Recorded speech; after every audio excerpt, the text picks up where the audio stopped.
పరిష్కారంపై ప్రభుత్వం అధిక ప్రాధాన్యతనిస్తున్న నేపథ్యంలో నాణ్యతతో నిర్ణీత గడువులోగా పరిష్కరించేందుకు జిల్లా అధికారులు ప్రత్యేక శ్రద్ధ తీసుకోవాలని జాయింట్ కలెక్టర్ విష్ణుచరణ్ ఆదేశించారు. సోమవారం కలెక్టరేట్లోని పీజీఆర్ఎస్ హాలులో ప్రజా సమస్యల పరిష్కారిక వేదిక ద్వారా జిల్లా నలుమూలల నుంచి వచ్చిన ప్రజల నుండి అర్జీలను స్వీకరించారు. జాయింట్ కలెక్టర్ తో పాటు డిఆర్ఓ రామునాయక్, స్పెషల్ డిప్యూటీ కలెక్టర్లు, అధికారులు తదితరులు పాల్గొన్నారు. ఈ సందర్భంగా జాయింట్ కలెక్టర్ విష్ణుచరణ్ మాట్లాడుతూ ప్రజా సమస్యలకు అధిక ప్రాధాన్యతనిచ్చి సత్వరమే నిర్ణీత కాల వ్యవధిలోగా పరిష్కరించేందుకు ప్రత్యేక శ్రద్ధ చూపాలని అధికారులను ఆదేశించారు. పీజీఆర్ఎస్ లో ఇంకా పెండింగ్ లో ఉన్న 774 ఫిర్యాదులను బియాండ్ ఎస్ఎల్ఏలోగా పరిష్కరించాలన్నారు.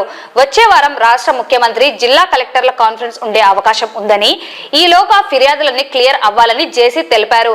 రెవెన్యూ, సర్వే, పంచాయతీరాజ్ల సివిల్ సప్లై, పోలీస్ తదితర శాఖలో అధిక సంఖ్యలో పెండింగ్ లో ఉన్నాయని, ఆర్టీఓలు సంబంధిత అధికారులు ప్రత్యేక శ్రద్ధ తీసుకుని విత్-ఇన్ ఎస్ఎల్ఏలోగా పరిష్కరించాలన్నారు. సీఎంఓ కార్యాలయపు ఫిర్యాదులు కూడా 67 పెండింగ్ లో ఉన్నాయని, ఎప్పటికప్పుడు చర్యలు తీసుకుంటూ పరిష్కరించేందుకు చర్యలు తీసుకోవాలన్నారు. పెండింగ్ లో ఉన్న ఏపీ సేవా సర్వీసులపై సంబంధిత అధికారులు ప్రత్యేక దృష్టి సారించి క్లియర్ చేయాలన్నారు.